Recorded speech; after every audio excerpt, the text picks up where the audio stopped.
Hello everyone, my name is Kelsey. Welcome to Igniting Insight. This is your weekly Ascension reading for all signs. This is a general reading to tap into the energies for the week ahead, starting with July 15th. And it's just a general reading for anyone on the Ascension or Awakening journey. This week we do have an eclipse on the 17th, I believe, in Capricorn. So that's a lunar eclipse. So that's going to be bringing in a lot of new energy, a lot of things to do with our life purpose, our life path, our career, or our mission work, and very much things that we do in the physical. I'm not going to go super deep into this eclipse, what this eclipse means in this reading. I'm just going to look at the energies as we do every week. But I did want to mention that I offer private readings, and until the 17th, if you book by then, you can get a free eclipse reading from me. So I'll put the link to book a reading down below if you want to check that out. And without further ado, I'm just going to go ahead and get right into the reading. So, as I do every week, I'm going to pull tarot to answer a few questions about how the energy is moving this week, and then I will get a couple of oracle cards to get some guidance. So this week I'm using the Sacred Geometry Activations Oracle and the Sacred Rebels Oracle. And I didn't realize actually until just now that both of those are sacred something, so that could definitely be a theme for this week. So I'm going to go ahead and just pull these cards, and then I'll let you guys take a look. Alright, so we've got our spread out here. I hope you guys can see it all right. So we have here what to reflect on, what to take action on, what to release, what to call in, and a message from source. So right away, the first message, what to reflect on, is this card, which is the Nine of Cups, which is all about happiness. So it's really asking us to reflect on what makes us happy. Reflect on what fills up our cup, what makes us feel fulfilled, what makes us feel complete, and focus our energy on the positive things in our life. We're being called to take some action on moving on from something. And this is another Cups card. This is the Eight of Cups. So this is moving on from something emotionally. It's interesting that we have, in reverse order, the 8 and then the 9, because, the cards in the suits are very much a sequence from 1 to 10. So what I'm getting is, with this Eight of Cups telling us to take action on moving on from something emotionally, it's going to be bringing in even more happiness and fulfillment to us. So whatever we need to leave behind, and you can see here with the 8 cups, it almost looks like there's a spot where one is missing, where one, it was like this person was here, he had his 8 cups, but despite having so many, there was always a missing piece. There was always something, a gap that needed to be filled, and it is here with the Nine of Cups. So what I'm getting intuitively with this is that what it is that was missing has actually come into our reality. It's actually here for us to perceive. It's actually available to us. And perhaps that's going to help us actually move on in the physical from whatever was just not quite fulfilling us, not quite getting us, the happiness that we wanted, not quite making us feel, as abundant as we deserve to be. So what we have here to release is the Two of Pentacles. So this is all about balance. This is, it's one of those cards in the deck that's not necessarily positive or negative. But as far as being something to release, I would say we've maybe had to put a lot of effort, and it is a Pentacles card, so that means it's something like in the physical realm, in, tangible reality. we've had to do a lot of juggling. We've had to do a lot of balancing, kind of being on unsteady waters, going from one foot to the other, really juggling a lot in our lives. And we're being called to release this. So I'm seeing this as a positive thing because it seems like, and even too with this Judgment card reverse, more balance is coming in this week. So we're not going to have to try so hard to maintain this balance. It's going to kind of come in more automatically, and so we won't have to put so much effort in the physical to do this. Things will kind of smooth out, is what I'm getting, and be a lot easier, especially if we're able to move on from this this old emotional thing that we're needing to move on to, and if we're able to maintain focus on our happiness.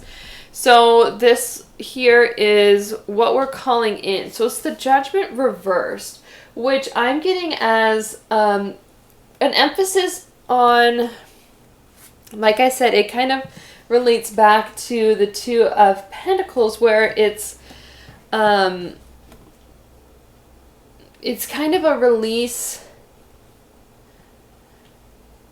It's a release of this striving energy. Judgment is really about, getting our just rewards, and it's especially about how we judge ourselves.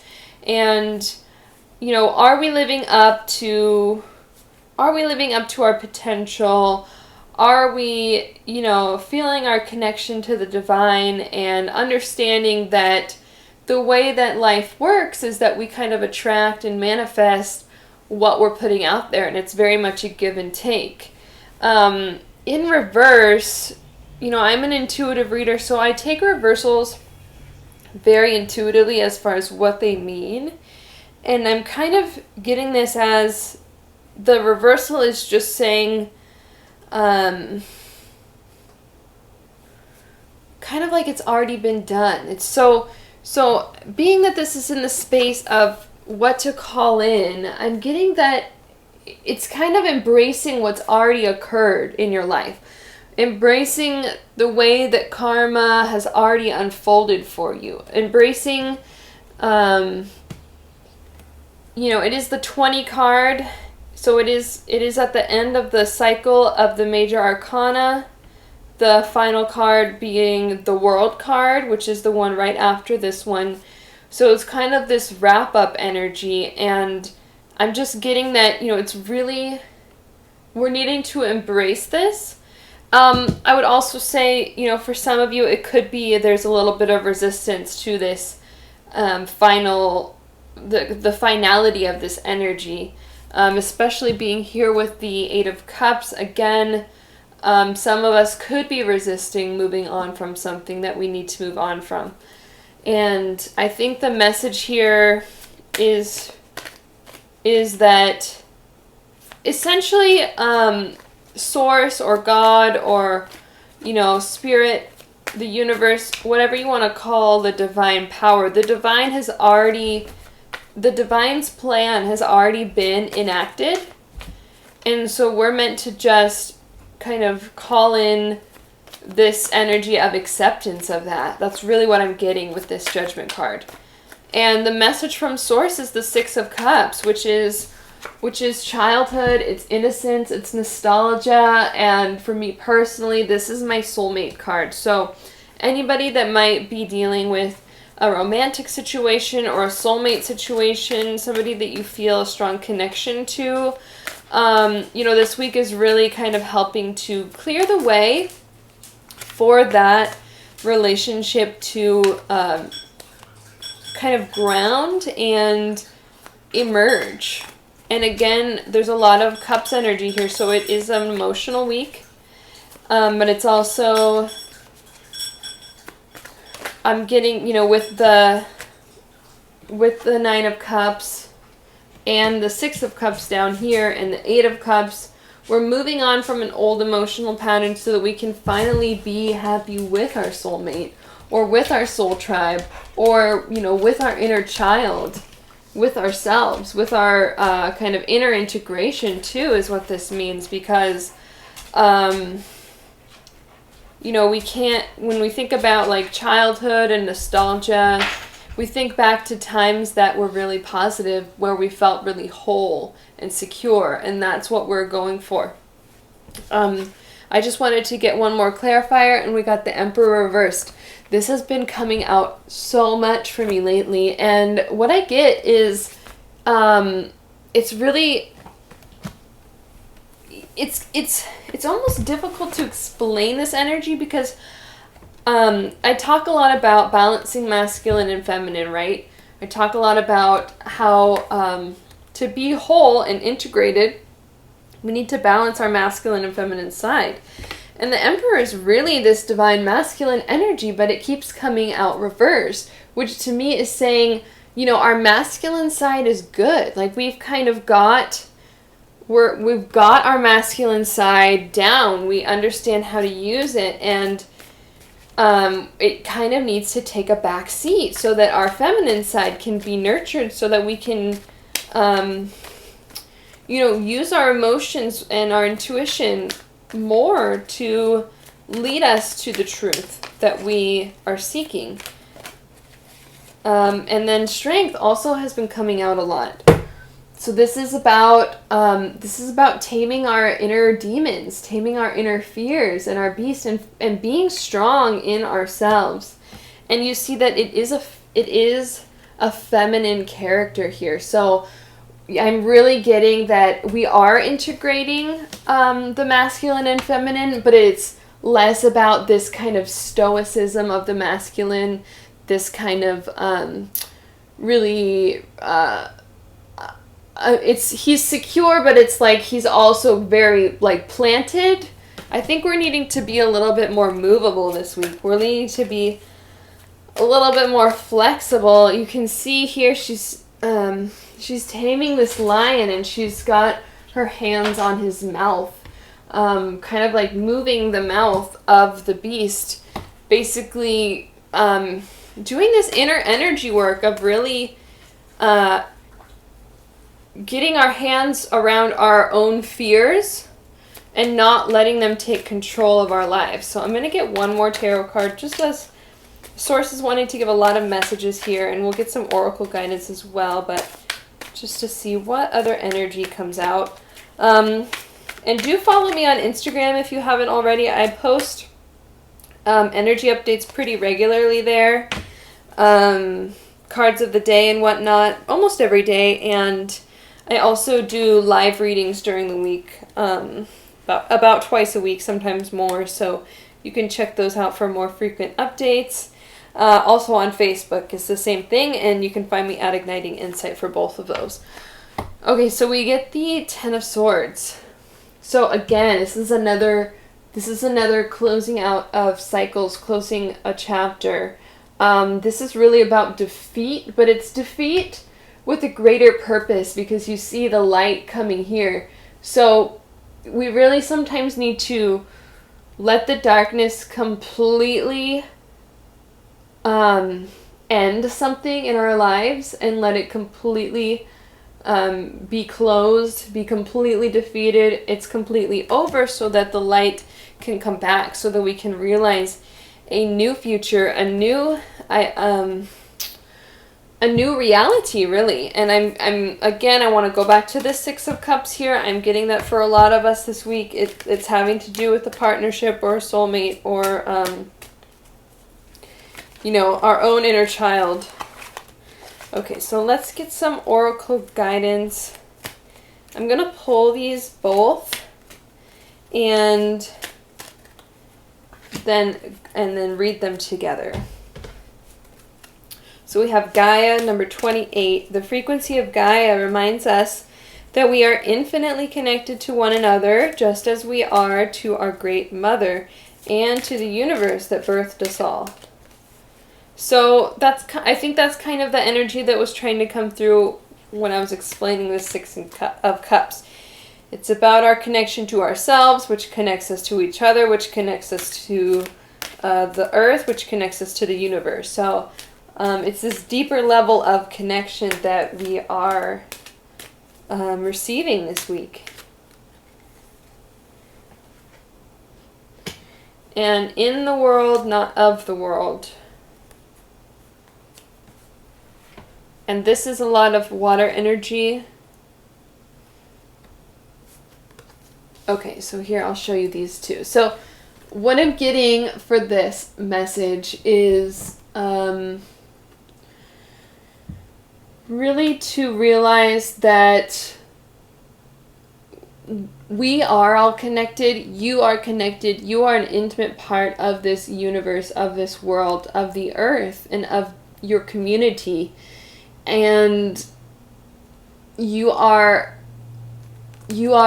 not necessarily of this world, meaning your being goes beyond the physical.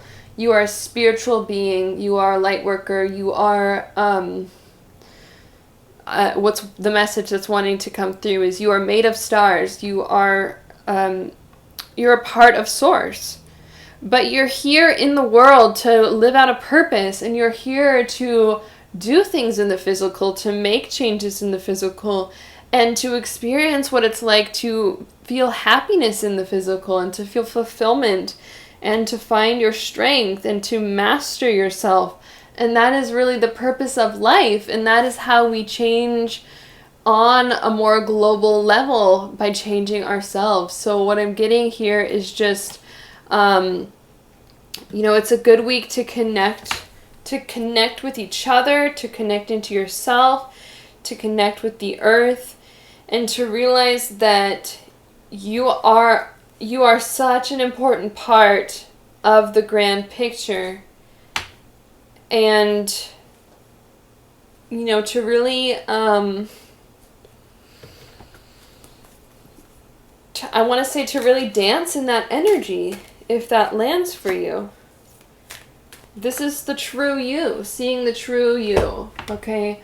And more water. So we're leaving Cancer season shortly, but we've really had this journey into the emotional side of ourselves.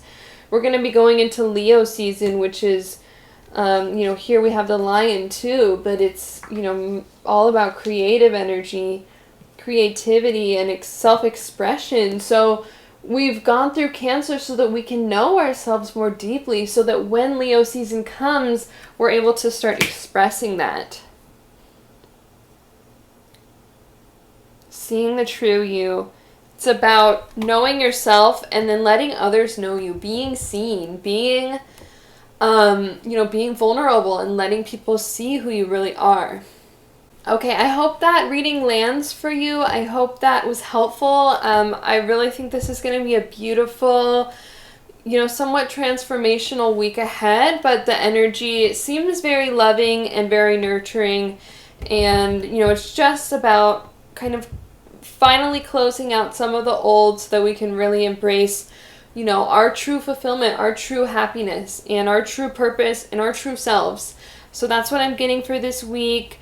Again, you can find all my social media links down below. You can book a private reading down below if that interests you. Do take advantage of the special that I'm having with the eclipse readings, because those eclipses, the energy lasts about 6 months. So it's going to be really important that you know what's shifting and what's wanting to change for you, so that you can work with the energies instead of against the energies, okay? So thank you so much for watching. Do like and subscribe if you haven't already. I wish you all the best on the week ahead, and I hope to see you next week. Namaste.